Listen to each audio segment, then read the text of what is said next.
En Maestros de la Bolsa hablamos con frecuencia de los ETFs. En su explicación más sencilla, un ETF es una cesta de fondos que funciona de manera similar a un fondo de inversión, con la particularidad de que este fondo cotiza en bolsa como si de acciones ordinarias se tratase, proporcionando una liquidez superior. A lo que hay que añadir la ventaja de que son más eficientes que los fondos de inversión, puesto que normalmente replican a algún tipo de índice, ya sea de renta variable, como de renta fija, materias primas, u otro tipo de activo financiero. Tomas el dinero, lo colocas en algún tipo de activo que te guste, y te largas a hacer la siesta, a tomar unos daiquiris en la playa, o a jugar a la Play con tus hijos, en lugar de quemar tus pestañas en unos gráficos e indicadores que, la verdad, no entienden ni su padre, obteniendo, como contrapartida, la rentabilidad media del mercado que elijas como ganancia. Ganancia que, en caso de contratar un ETF que replique al índice S&P 500, el más líquido y popular del mundo, puede estar en torno al 10% anual. Suena demasiado perfecto para ser real, ¿no es cierto? En el vídeo de hoy nos vamos a centrar en aquellas pequeñas cositas que no nos cuentan de los ETF, y que es primordial que conozcas antes de invertir en este producto financiero. Pero antes te voy a pedir que le otorgues un buen like al vídeo, dejes un comentario, compartas, te suscribas a nuestro canal si todavía no lo has hecho, y recuerdes activar la campanita de las notificaciones para que no te pierdas ninguno de los contenidos que subamos al canal. Comenzamos.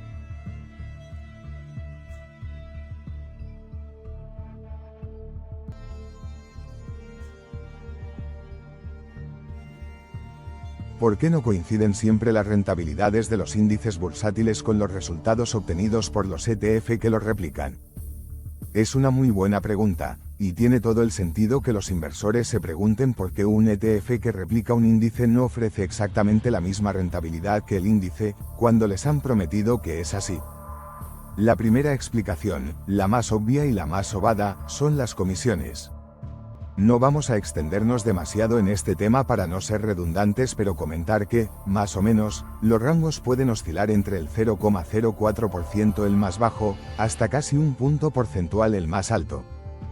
Por lo que, evidentemente, cuantas menos comisiones pagues, más dinero irá a tu bolsillo. En este gráfico podemos observar que, por el momento, el índice S&P 500 acumula una ganancia del 12,03% en el último año. Mientras que, uno de los ETF más eficientes del mercado, el Vanguard S&P 500, con ticker VOO, se ha revalorizado un 11,95%, un poquitín menos, lo que se debe, en parte, a las comisiones. Hecho este inciso, pasamos a repasar todos los factores que más inciden, comisiones aparte, en la rentabilidad de un fondo cotizado. 1. Coste de tracking error. El tracking error muestra la diferencia entre lo que gana o pierde un ETF y lo que gana o pierde el índice que intenta copiar. Si el índice sube un 10% en un año, pero el ETF sube un 9,8%, su tracking error es del 0,2%. Un tracking error bajo significa que el ETF está replicando bien al índice. Un tracking error alto indica que el ETF se está alejando del comportamiento del índice, lo cual puede ser negativo si se busca una réplica fiel. ¿Y por qué sucede esto? Pues suele ocurrir por pequeñas diferencias de spreads en el momento exacto de la compra-venta de los activos, o también por estrategias de réplica parcial o sintética. Este último caso se da cuando el ETF en cuestión no compra todos los valores del índice, sino una muestra representativa de él, o si la réplica la hace usando derivados financieros. Por último, un factor que incide fuertemente en el tracking error es el de los costes de transacción a los que se incurren al rebalancear la cartera. Tomemos el índice Nasdaq 100 como referencia. Este índice recoge las principales empresas del mundo del sector de la tecnología. Las empresas que lo componen vienen a conformar una especie de Champions League tecnológica. Pero como ocurre en la prestigiosa competición deportiva, hay empresas dentro que, lamentablemente para ellas, no conseguirán clasificarse para la temporada que viene. Estas compañías serán sustituidas por otras más pujantes que ocuparán su lugar. Cada vez que el Nasdaq sufra alguna variación en su índice, la gestora deberá vender las acciones de las empresas que salen y reinvertir ese dinero en las compañías entrantes. y esto significa un coste extra para el ETF que repercute en los inversores. Tomemos de nuevo el ETF VOO como ejemplo de tracking error.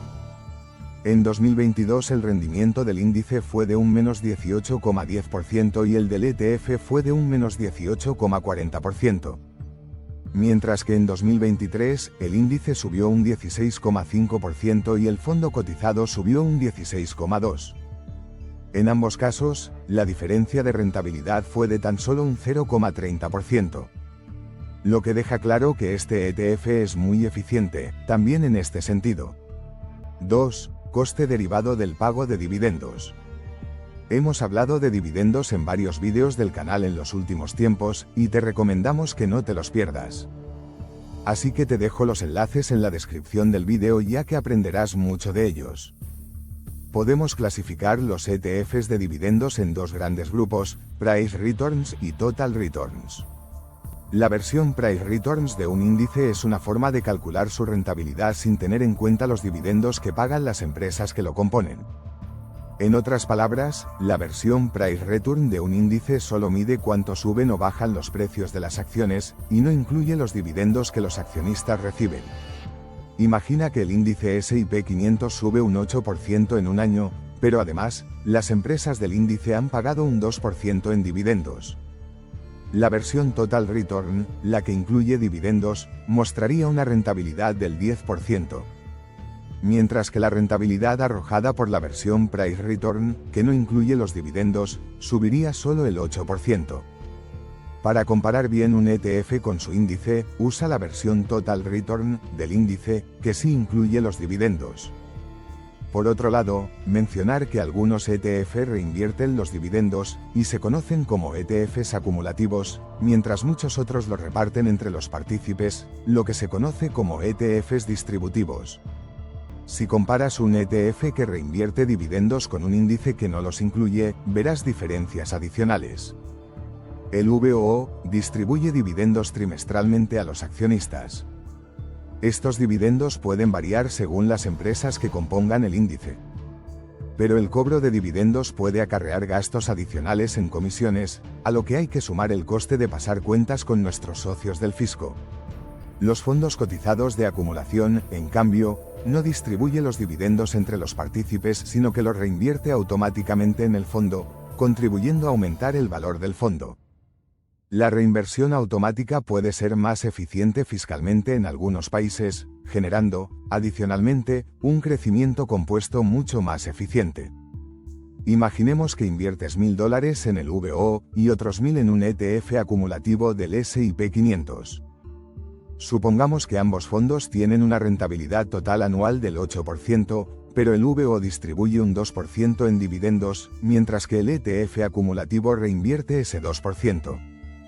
Con el VOO, obtienes $80 de rentabilidad total, de los cuales $20 son dividendos distribuidos y $60 son ganancias de capital que se reinvierten. De esos $20 vas a tener que pagar unos impuestos que rondarán el 20%, así que tu rentabilidad real por dividendo se quedará en unos $16. Con el ETF acumulativo, en cambio, obtienes $80 de rentabilidad total, pero estos se reinvierten íntegramente de manera automática. A largo plazo, la reinversión automática de dividendos en el ETF acumulativo puede generar un crecimiento compuesto más eficiente, ya que los dividendos no están sujetos a impuestos hasta que se vendan las participaciones. La elección entre un ETF de distribución como el VOO o un ETF acumulativo dependerá de tus objetivos de inversión y tu situación fiscal. El VOO puede ser adecuado si prefieres recibir ingresos periódicos en efectivo y gestionarlos según tus necesidades. Mientras que el ETF acumulativo puede ser más eficiente si buscas un crecimiento compuesto a largo plazo y deseas optimizar la reinversión de dividendos. 3. Coste por diferencias horarias. Algunos ETF cotizan en bolsas distintas al índice de referencia, como es el caso, por ejemplo, de los ETF del S&P 500 que cotizan en Europa. Estas diferencias pueden causar desajustes temporales de precios, bien sea por las diferencias horarias en sí, bien sea por movimientos del mercado fuera del horario del índice. Durante periodos de alta volatilidad, las diferencias horarias pueden exacerbar los movimientos de precios, especialmente si hay noticias importantes que afectan a los mercados fuera del horario de negociación principal del ETF. Por ejemplo, durante la caída de los mercados tras el referéndum del Brexit en 2016, muchos activos experimentaron una disminución en la liquidez, lo que hizo más difícil para los inversores comprar o vender sin afectar significativamente los precios. Algunos índices llegaron a caer un 12% ese fatídico día. Por otro lado, un ETF que sigue el S&P 500 opera en el horario del mercado estadounidense, que coincide con el horario de tarde en Europa. Pero un inversor del viejo continente puede querer lanzar una orden de compra por la mañana europea, madrugada estadounidense con el mercado cerrado, y esto puede llevar a diferencias en el precio de los activos subyacentes y el precio del ETF. 4. Coste de divisa. La devaluación del dólar estadounidense en los últimos meses puede afectar significativamente la rentabilidad de los inversores europeos en el ETF-VOO, ya que este fondo cotiza en dólares y su rendimiento en euros depende de la evolución del tipo de cambio entre ambas divisas. La devaluación del dólar puede reducir la rentabilidad en euros de los inversores europeos en el ETF-VOO, incluso si el índice S&P 500 sube en dólares. Imaginemos que un inversor europeo compra el VOO a $100 estadounidenses cuando el tipo de cambio es $1 frente a 90 céntimos. Si el ETF sube un 10% en dólares, el valor en dólares pasaría a ser de $110. Sin embargo, si el dólar se deprecia, pongamos baja a un par $1 frente a 85 céntimos, el valor de la inversión quedaría en 93,50 €. En este caso, el inversor experimentaría una pérdida en euros, a pesar de la ganancia en dólares. Afortunadamente, existen estrategias para mitigar el riesgo cambiario.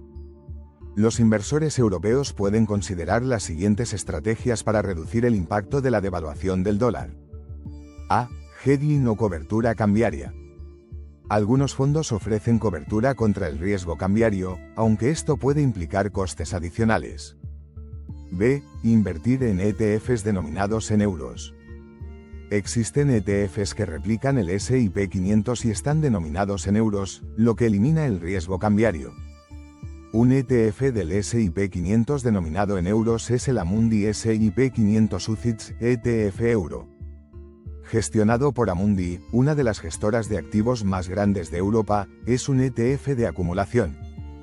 C. Diversificación. Diversificar las inversiones en diferentes activos y regiones puede ayudar a mitigar el riesgo asociado a las fluctuaciones del tipo de cambio. En este sentido puede ayudar algún ETF que replique el índice MSCI World que engloba empresas de todo el mundo y no solo de Estados Unidos. Invertir en conocimiento paga el mayor dividendo y no exige comisión a cambio.